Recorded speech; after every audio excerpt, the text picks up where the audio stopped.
যাদের যাদের যাবার আছে আরো অনুরোধ করে বলবো, প্লিজ 21শে জুলাইয়ের আগে যার যা সিদ্ধান্ত নেয়া, যারা যারা বাঁচতে চান জীবনে লোটা কম্বল নিয়ে, তারা দয়া করে যেখানে ইচ্ছে যান। বিজেপির কথা শুনে দয়া করে আমরা যে দলটি তৈরি করেছি তাকে কলঙ্ক লিপ্ত করবেন না। দেখলাম আর একজন এমপি, চলচ্চিত্র শিল্পী, ভালো শিল্পী, তাকে আমি সম্মান করি, তিনি গেছেন বিজেপির কোনো একটা নেতার সাথে মিটিং করে রিজাইন করতে। আমি আপনাদের জ্ঞাতার্থে বলি, উনি আগেই ইমেল পাঠিয়েছিলেন, থ্যাঙ্কস টু হার, যে আজকে উনি ফিজিক্যালি জমা দিতে গেছে। তার পেছনে লাগা কিন্তু ভীষণ তাকে ছোট দেখিয়ে লোকের মাঝখানে, সেটা সত্যি আমার মনে হয় সেই মানুষটা যত না ছোট হলো তার থেকে অনেক অনেক বেশি ছোট হয় যে মানুষটা এত বাজে একটা হিউমার করলো বা তাকে নিয়ে ঠাট্টা করলো। তো সেটা তো তাই জন্য সেটাই সব থেকে দুঃখের যে মানুষটা হয়তো যাকে নিয়ে ঠাট্টা করছে সে অতটা ছোট হলো না, ছোট তো হলোই না, যে ঠাট্টা করছে সেই ছোট হলো। 2026 সালে বিধানসভা ভোটেই নাম লিখিয়েছিল কোয়েল মল্লিক, তবে সেই পদ ছেড়ে দিতে 2 মিনিটও ভাবল না কোয়েল মল্লিক। টিএমসি হারতেই রাতারাতি সেই পদ ছেড়ে বিজেপিতে নাম লিখিয়েছে কোয়েল মল্লিক।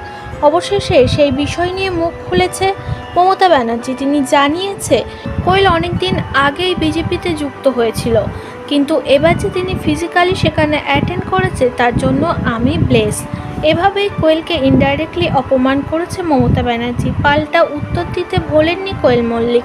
তিনি একটি পডকাস্টে এসে বলছে যে আমাকে নিয়ে কথা বলছে, তাতে আমার কিছুই যায় আসে না, এতে আমার সম্মান তো নষ্ট হলোই না, বরঞ্চ যে আমাকে বাজেভাবে টোন কেটে কথা বলছে সম্মানটা তারই নষ্ট হবে। আমার পরিবারের শিক্ষা দীক্ষা আমাকে শিখিয়েছে কাউকে বাজেভাবে হাট করে কথা না বলতে। তো তাই জন্য পারিবারিক শিক্ষা তো নিশ্চয়ই, কারণ আমার বাবা মাকে দেখে ওরকমই মানুষ হয়েছি আমি, বা যৌথ পরিবারে থেকে আমরা ভাই বোনেরা আমরা সবাই ওরমভাবেই একই শিক্ষায় বড় হয়েছি।